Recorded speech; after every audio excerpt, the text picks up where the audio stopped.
मौलाया सल्लि वसल्लिम दाइमन अबदन अला हबीब।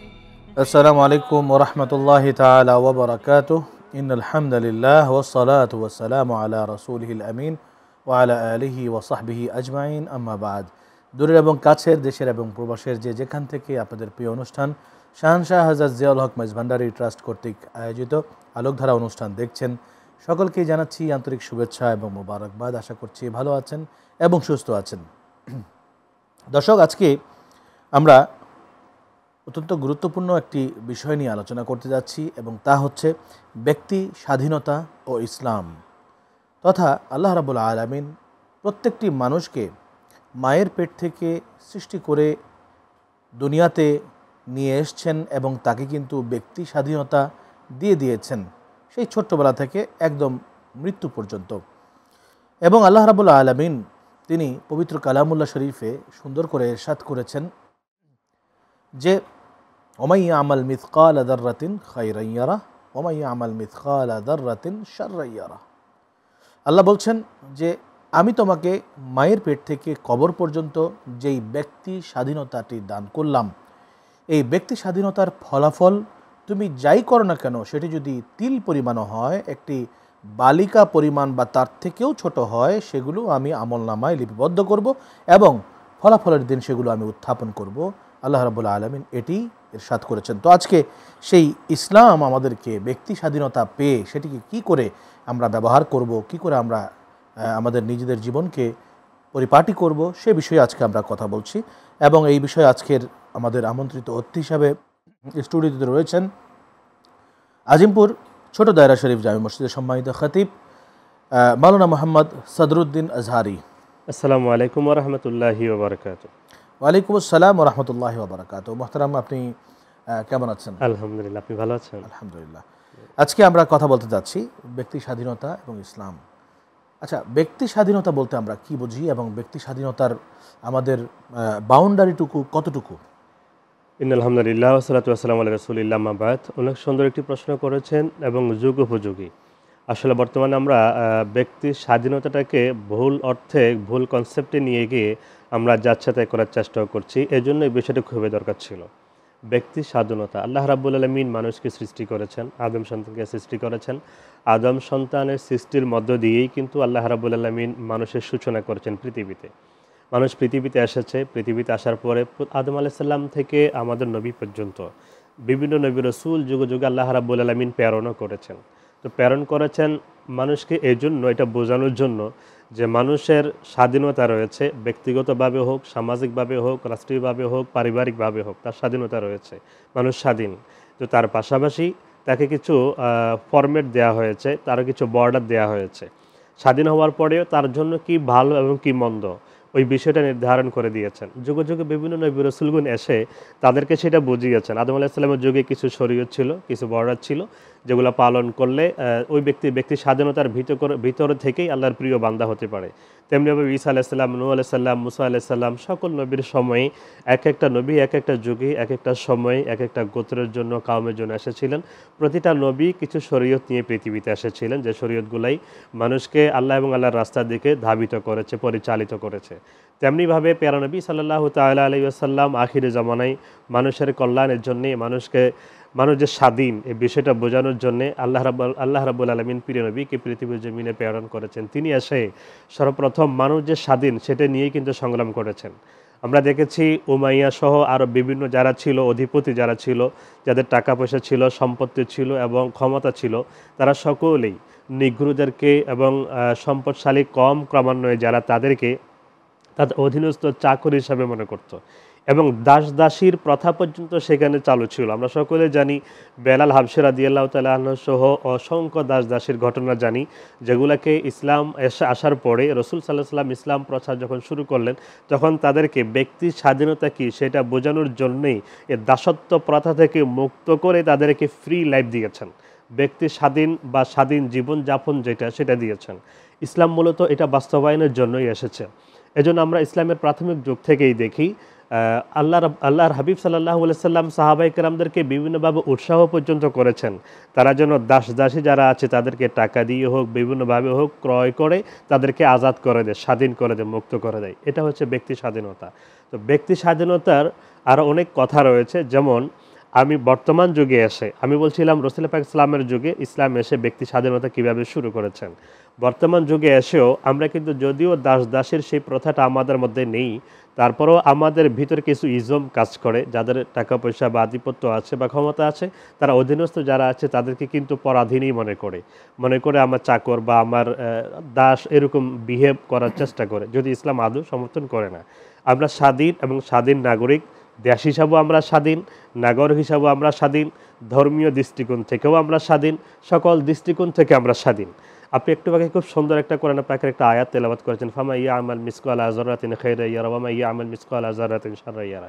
এই স্বাধীন মানুষগুলাকে আল্লাহ রাব্বুল আলামিন কিছু ফরম্যাট দিয়েছেন, তারা কিভাবে চলাফেরা করবে, তাদের ব্যক্তিগত লাইফ কিভাবে হবে, তাদের বিহেভিয়ার তাদের ওয়াইফের সাথে কেমন হবে, সন্তানদের সাথে কেমন হবে, মা বাবার সাথে কেমন হবে, আত্মীয় স্বজনের সাথে কেমন হবে, অফিস আদালতে কেমন হবে, রাস্তাঘাটে কেমন হবে। প্রতিটা মানুষকে কিছু ফরম্যাট, কিছু নিয়ম, কিছু কানুন, কিছু পদ্ধতি, কিছু বিধান রাব্বুল আলামিন দিয়েছেন, কিছু কোরআনের মধ্য দিয়ে, কিছু হাদিসে পাকের মধ্য দিয়ে। আল্লাহ কিন্তু কোরআন শরীফে আরো সুন্দর করে বলেছেন যে লা ইউকাল্লিফুল্লাহু নাফসান ইল্লা ইল্লা উসআহা। উসআহা। মানুষ তাকে কষ্ট হয়, কষ্ট সাধ্য এমন কোনো বিষয় দেন না যেটা তার জন্য কষ্ট হয়, যেমন কোনো বিষয় দেন না। ব্যক্তি স্বাধীনতা দিয়ে রেখেছেন। ব্যক্তি স্বাধীনতা দিয়ে রেখেছেন, বোঝা হয়ে যাবে এমন কোনো বিষয় মানুষকে দেন না। আমরা এই জন্য ইসলামে যতগুলো বিধান দেখেন, আমরা পারিবারিক বিধানগুলোও যদি আমরা দেখি ব্যক্তি স্বাধীনতা কেমনে পায়। একজন মানুষ সে পারিবারিকভাবে যখন জীবনযাপন করবে তাকে পুরোপুরিভাবে তাকে স্বাধীন করা হয়েছে। সে স্বাধীনভাবে সেখানে পরিবারের মধ্যে মা বাবার সাথে সুন্দরভাবে বড় হবে এবং তার পড়ালেখার জন্য সে স্বাধীন, ইচ্ছামতো সে পড়াশোনা করতে পারবে, পড়াশোনার জন্য কোনো বাধ্যবাধকতা নেই। খাওয়া দাওয়া সে স্বাধীন, চলাফেরা সে স্বাধীন, কথাবার্তা সে স্বাধীন। প্রতিটা ক্ষেত্রে মা বাবার সাথে বিহেভ কেমন হবে সেটা ইসলাম বলে দিয়েছে, মা বাবার সাথে আচরণ কেমন হবে ইসলাম বলে দিয়েছে। আমরা মা বাবার সাথে উচ্চ গলা আচরণ করি না, আমরা সুন্দর আচরণ করি এবং নম্র ভদ্র আচরণ করি। খাসাতান ইনদাল কেবার, যখন তারা বার্ধক্যে পৌঁছে আল্লাহর যে বিধানটা আছে সেটাও আমরা বাস্তবায়নের চেষ্টা করি। আমাদের স্বাধীনতার পক্ষ থেকেই কিন্তু এই কাজগুলো আমরা করতে পারি, পরাধীন নয়। আমার আমি স্বেচ্ছায় অনেক কাজগুলো করি, আমাকে আল্লাহ টাকা দিয়েছেন, আমাকে ইনকাম করার জন্য আল্লাহ ক্ষমতা দিয়েছেন। তো আমি এই ইনকামটা হয়তো করতে পারি চাকরির মাধ্যমে, হয়তো আমরা করতে পারি ব্যবসায়ের মাধ্যমে, হয়তো আমরা করতে পারি অন্য কোনো ওয়ে। অর্থাৎ যে কোনো রাস্তা, যে রাস্তাটা আমাদের জন্য হালাল করে দেওয়া হয়েছে, বৈধ করে দেওয়া হয়েছে। যেমন আল্লাহ রাব্বুল আলামিন কালামে হাকিমের মধ্যে বলেছেন ব্যবসা সংক্রান্ত, আহাল্লাহুল বাই ওয়া হারামার রিবা। আল্লাহ রাব্বুল আলামিন ব্যবসাকে করেছেন হালাল এবং সুদকে করেছেন হারাম। তো এই জন্য আমরা ব্যবসা করতে গিয়ে, টাকা আর্ন করতে গিয়ে আমরা টাকা উপার্জন করবো, আর্ন করবো, এখানে আমাদের স্বাধীনতা দিয়েছেন। কিন্তু আমাদের শুধু হালাল নাকি হারাম, আমিন হালালিন আও হারাম, এই বিষয়টা আমাকে খেয়াল রাখা লাগবে। হাদিসে পাকের মধ্যে এসেছে, রাসূল করিম সাল্লাল্লাহু আলাইহি ওয়াসাল্লাম বলছেন আখিরে জামানা আসবে, বান্দা ভ্রুক্ষেপ করবে না, সে অর্থাৎ মানুষ টাকা যে উপার্জন করছে সেটাকে হালাল থেকে করছে নাকি হারাম থেকে করছে। আমার জাস্ট এই নলেজটা, এই কনসার্নটা যদি আমার থাকে তাহলে it is enough for me. এরপরে আসি আমরা স্বাধীনতার উপভোগ করার জন্য চাকরি, যেমনিভাবে আমি চাকরির মাধ্যমে টাকা আর্ন করছি, তেমনিভাবে ব্যবসার মাধ্যমে টাকা আর্ন করছি, তেমনিভাবে টাকাটা ব্যয় করার মতো আমাকে স্বাধীনতা দেওয়া হয়েছে। আমি কোথায় টাকাটা ব্যয় করব। আর টাকা আর্ন করার জন্য আল্লাহ রাব্বুল আলামিন আরও একটা আয়াত, আরও একটা বিধান রয়েছে, ফাইজা কুদিয়াতি সলাহ ফান্তাশিরু ফিল আরদ ওয়াবতাগু মিন ফাদলিল্লাহ। আল্লাহ রাব্বুল আলামিন সুন্দর করে আমাদেরকে আদেশ দিয়েছেন, তোমরা স্বাধীন, নামাজ শেষ করেছো, তোমরা স্বাধীন। এরপরে কি করবা? ফান্তাশিরু ফিল আরদ, জমিনের মধ্যে তোমরা ছড়িয়ে ছিটিয়ে পড়ো, ওয়াবতাগু মিন ফাদলিল্লাহ। জমিনের মধ্যে আল্লাহ তোমাদের জন্য অনেক রিজিক দিয়েছেন, অনেক রহমত দিয়েছেন, অনেক নিয়ামত দিয়েছেন, সেগুলো তোমরা আহরণ করো। শরীফে আরেক আয়াতের মাধ্যমে ধর্মীয় স্বাধীনতাও দিয়েছেন, যেরকম আল্লাহ বলেছেন লা ইকরাহা ফিদ্দীন ক্বাদ তাবায়্যানা রুশদু মিনাল গাই। এই আয়াতের মাধ্যমে আল্লাহ কিন্তু ধর্মীয় স্বাধীনতাও দিয়েছেন। আমরা এক্ষেত্রে ধর্মীয় স্বাধীনতা নিয়ে যদি কথা বলি, কারণ ব্যক্তি জীবনের অনেকগুলো দিক আছে, ধর্মীয় দিক আছে, অর্থনৈতিক দিক আছে, পারিবারিক, সামাজিক, তারপরে তার বিভিন্ন রকম নিজের যেখান থেকে সে ইনকাম করছে, কামাই করছে, অর্থনৈতিক দিক আছে, বিভিন্ন দিকের স্বাধীনতার বিষয় নিয়ে আজকে আমরা কথা বলবো। তো ধর্মীয় স্বাধীনতার বিষয় নিয়ে আপনি একটু বলবেন যে ধর্মীয় স্বাধীনতা মানে কি? আচ্ছা, ধর্মীয় স্বাধীনতা মানে হচ্ছে প্রতিটা ধর্মেরই কিন্তু একটা ফরম্যাট আছে, একটা গণ্ডি আছে, সীমারেখা আছে। প্রতিটা ধর্মে তার এই সীমারেখাটা মেনে সে তার পুরা লাইফ লিড করবে, এটাই হচ্ছে ধর্মীয় স্বাধীনতা, এক কথা। আর বিস্তারিত যদি বলতে যাই, আমরা ইসলাম ধর্মে আমাদের জন্য পুরোপুরিভাবে স্বাধীনতা দেয়া হয়েছে। আমরা যাই করব সেটা আখিরাতে আমরা পাবো, যদি স্বাধীনতাকে আমরা রক্ষা করতে না পারি। আমাকে ওয়াহাদাইনাহুন নাজদাইন, আমাকে দুইটা রাস্তা দেয়া হয়েছে। আমাকে ভালো রাস্তাও আমার জন্য মুক্ত, খারাপ রাস্তাও আমার জন্য মুক্ত। কিন্তু আমি এই স্বাধীনতাকে আমি পালন করছি কিভাবে, উপভোগ করছি কিভাবে, এটা হচ্ছে আমার ম্যাটার করে আখিরাতের জন্য। আর দুনিয়ার জন্য ধর্মীয় স্বাধীনতাকে আমরা উপভোগ করতে গেলে অনেক সময় দেখা যাবে, যেমন খাবার, আমি উদাহরণস্বরূপ বলি, ধর্ম আমাদেরকে বলেছে খাবারের বিষয়ে আমরা কতটুকু খাবো, কোনটা খাবো, হালাল খাবো নাকি হারাম খাবো। এখন হালাল যে খাবারগুলো আছে সবগুলা দেখবেন মানুষের জন্য উপকারী, সে মুসলিম হোক নন মুসলিম হোক। আর হারাম যে খাবারগুলো ইসলাম যেগুলো নিষেধ করেছে, নিষেধাজ্ঞা দিয়েছেন, প্রতিটা মানুষের জন্য ওই খাবারগুলো কিন্তু তার সাইড এফেক্ট আছে, তার জন্য উপকারী নয়। এবং আহারের ক্ষেত্রে ধর্মীয় যে একটা রীতিনীতি রয়েছে, আমরা কতটুকু খাবো, আমরা কি উদরপূর্তি করে পেট ভরে খাবো নাকি পেটের 3 ভাগের 1 ভাগ খেয়ে 1 ভাগ পানি খাবো, আরেক ভাগ খালি রাখবো। এই যে বিষয়টা বলা হয়েছে, বর্তমান সায়েন্সও আমাদেরকে বলছে ইসলামের যে খাবারের যে বিষয়টা, যে পেট ভরে একবারে ভর্তি করে খাওয়া, এটা ডাক্তারও নিষেধ করছে বর্তমানে, কারণ এটা স্বাস্থ্যকর নয়। আমরা যদি বাস্তবিক পক্ষে ধর্ম আমাদেরকে যে বিষয়গুলো দিয়েছেন ওই বিষয়গুলোর সাথে সায়েন্সের সাথে যদি আমরা মিলাই, তাহলে দেখা যাবে সায়েন্স এবং ধর্ম দুটোটা ওতপ্রোতভাবে একে অপরের উপকারী করছে, কোনোটা আসলে দ্বিমত পোষণ করছে না। এই জন্য বিজ্ঞানও বলছে আমাকে কম করে খেতে, এতে করে আমার শরীর ভালো থাকে, স্বাস্থ্য ভালো থাকে, পরিমিত আহারের জন্য। তেমনিভাবে ইসলাম ধর্মও বলছে আমাকে পরিমিত আহারের জন্য, অপচয় করা যাবে না। এই জন্য বলা হচ্ছে ইন্নাল মুবাযযিরিনা কানু ইখওয়ানি শায়াতিন। আমরা যদি অপচয় করি, আমাকে টাকা দিয়েছেন, সম্পদ দিয়েছেন, এই ধনসম্পদ যদি আমি অপচয় করি, ওয়ালা তুসরিফু, হ্যাঁ তোমরা খাও কিন্তু এটা অপচয় করবে না। অপচয় করলে সেটার আবার জবাবদিহিতা করা লাগবে। কারণ কি, অপচয় আমি কেন করব না? কারণ যে খাবারটা আমি অপচয় করছি এই খাবারটা কিন্তু আরেকজনের হক ছিল। আমি আমার পরিমিত সাধ্যমতো যতটুকু আমার জন্য প্রয়োজন ততটুকু আল্লাহ আমাকে দিয়েছেন, এতটুকু আমি খেয়ে বাকি যেটা আমার জন্য রয়েছে, উদ্বৃত্ত যেটা আছে সেটা অপচয় না করে সেটা কিন্তু অন্যজনের খাবার। এজন্য আল্লাহ রাব্বুল আলামিন বলছেন ওয়াফি আমওয়ালিকুম হাক্কুন লিসাইল ওয়াল মাহরুম, তোমাদের সম্পদের মধ্যে আল্লাহ দিয়েছেন অন্যদের অধিকার, যারা অভাবী, যারা নিঃস্ব, যারা হতদরিদ্র, যারা 3 বেলা ঠিকমতো খেতে পারে না, তারা দিনে একবারও অনেকে আছে একবেলা ঠিকমতো খেতে পারে না, দিনাতিপাত যারা করছে অনেক কষ্টে, ওদের জন্য বলা হচ্ছে যে ধনীদের খাবারের মধ্যে, ধনীদের রিজিকের মধ্যে, ধনীদের টাকা পয়সার মধ্যে তাদের জন্য আছে একটা অধিকার। তো এই জন্য ইসলাম আমাদেরকে ধর্মীয় এই অনুশাসনগুলো আমাদেরকে যেটা শিক্ষা দেয় সেটা হচ্ছে আমি ধর্মীয় বিধান অনুযায়ী চলে, আমি খাবার থেকে শুরু করে আমার শোয়া থেকে শুরু করে টাকা ইনকাম থেকে টাকা খরচ পর্যন্ত প্রতিটা সেক্টরে আমাকে ধর্মীয় অনুশাসন যদি আমি মেনে চলি, তাহলে যেমনিভাবে আমি শারীরিকভাবে সুস্থ থাকবো, তেমনিভাবে মানসিকভাবে আমি স্যাটিসফ্যাকশনে থাকবো। আমরা দেখি ইউরোপ আমেরিকা সহ বিভিন্ন দেশে মানুষ বেশি হতাশা ভুগছে, ডিপ্রেশনে ভুগছে। কারণ কি? কারণ তাদের নির্দিষ্ট কোনো ধর্ম নেই, রীতিনীতি নেই, যে যা পারছে তাই করছে, যেখানে ইচ্ছা খাচ্ছে, যেখানে ইচ্ছা ঘুমাচ্ছে। আর আমরা আসলে ব্যক্তি স্বাধীনতার নাম দিয়ে ইউরোপ আমেরিকা যে স্টাইলে নিজেদেরকে লাইভ লিড করার চেষ্টা করছে, অবাধ যৌনাচার সহকারে, হারাম যে রিলেশনগুলো সহকারে, লিভ টুগেদার সহ যেগুলো করছে, ওগুলোকে আমরা যদি বাংলাদেশের মধ্যে কেউ কেউ হয়তো আমরা সোশ্যাল নাম দিয়ে আমরা নিয়ে আসছি যে ওগুলো আমাদের জন্য অনুকরণীয় ব্যক্তি স্বাধীনতা। আসলে এটা ব্যক্তি স্বাধীনতা নয়, বরং আমরা ইউরোপের এই কালচারগুলো দেশে আনার আগে আমরা যদি ওদের কালচার আরেকটু ডিপে যাই, তারা কতটুকু হতাশার মধ্যে নিমজ্জিত। তারা ফ্যামিলিগত যে কম্বাইনটা ওদের ভিতরে যেটা নাই, ফ্যামিলিগত একে অপরের ভিতরে যে ভালোবাসা, হৃদ্যতার যে বন্ধন, বাংলাদেশের মানুষের মধ্যে যে একটা পারিবারিক যে বন্ধনটা আছে, বন্ধনটা কিন্তু তাদের মধ্যে নেই। এই ভালোবাসাগুলো নাই। কেন নাই? নাই তার পিছনে কারণ হচ্ছে তারা অবাধে ব্যক্তি সাধনা থেকে অবমূল্যায়ন করে তারা অন্যভাবে চলাফেরা করছে, যেটা কোনো ধর্মই সাপোর্ট করে না। ইসলাম ধর্ম তো নাই। এই জন্য আমি বলবো আমাদের দেশে যারা আমরা আছি, আমরা ধর্মীয় স্বাধীনতা যেটা, সেটাকে আমরা উপভোগ করব। ধর্মীয় যেভাবে আমাদেরকে বলেছেন, ইসলাম যেভাবে বলেছেন, রাসূল যেভাবে বলেছেন, কোরআন সুন্নাহ যেভাবে বলেছেন, সেইভাবে যদি আমরা উপভোগ করতে পারি, দুনিয়াতেও আমাদের জন্য শান্তি, আখিরাতের জন্য আমাদের জন্য রয়েছে কল্যাণ। আচ্ছা, রাজনৈতিক স্বাধীনতার ব্যাপারে কি বলবেন? রাজনৈতিক স্বাধীনতা, একজন মুসলিম সে রাজনীতি করতে পারে, যে কোনো রাজনীতি সে যুক্ত হতে পারে। একজন মানুষ হিসাবে, হিউম্যান হিসাবে সে যে কোনো রাজনীতি সে করতে পারে। কিন্তু সে যখন মুসলিম পরিচয়ে রাজনীতি করবে, তার ভিতরে একটা কনসেপ্ট থাকা দরকার, আমি মুসলিম ঘরে জন্মগ্রহণ করেছি।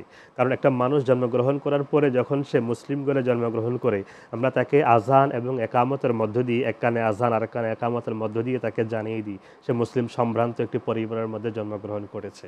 সুতরাং তার এই লাইফটা, এই আজান থেকে শুরু করে এই আজান একামত একামতের নামাজ কখন হয়?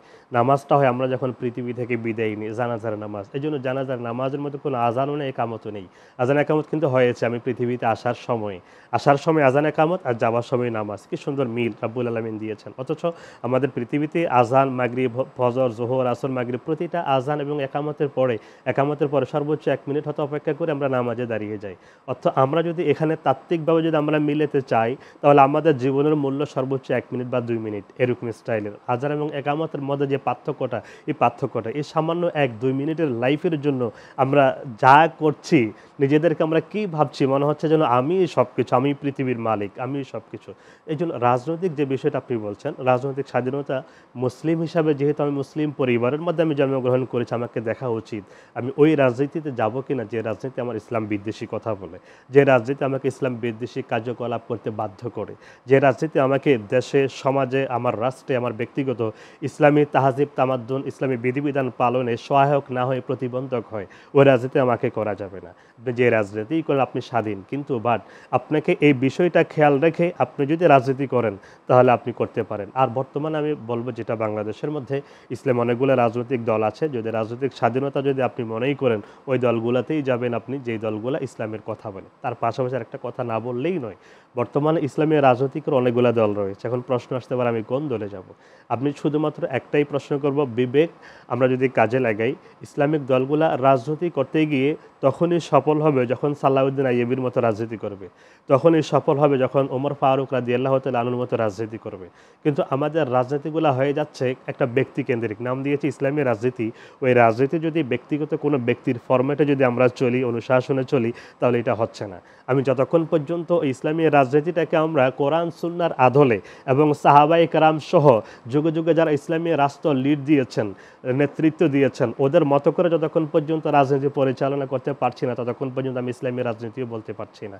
যারা এরকম করতে পারছে বা আপনি দেখছেন সম্ভাবনাময় তারা এরকম করছে, তাহলে আমরা তাদের সাথে মিলিত হয়ে একাত্তর রাজনীতি করতে পারি। হ্যাঁ, কারোর মধ্যে যদি ভুল ভ্রান্তি থাকে আপনি তাদেরকে তাদের ওয়েল উইশার হিসেবে তাদেরকে আপনি ভালো পরামর্শগুলো দিবেন, তারা গ্রহণ করবে। আপনি যদি থাকেন তাহলে ভালো রাজনীতি করতে পারেন। এক্ষেত্রে আমরা চলে আসতে চাচ্ছি আমাদের পারিবারিক যে ফ্রিডম রয়েছে, পারিবারিক ফ্রিডমের ক্ষেত্রে কি বলবেন? যে আমাদের পরিবারে অনেক সময় দেখা যায় যে আমরা আমাদের সন্তান, আমাদের ছেলে মেয়ে, আমাদের বোন, আমাদের মা, এনাদের সকলের সাথেই পরিবারে একত্রিত হয়ে থাকতে হয়।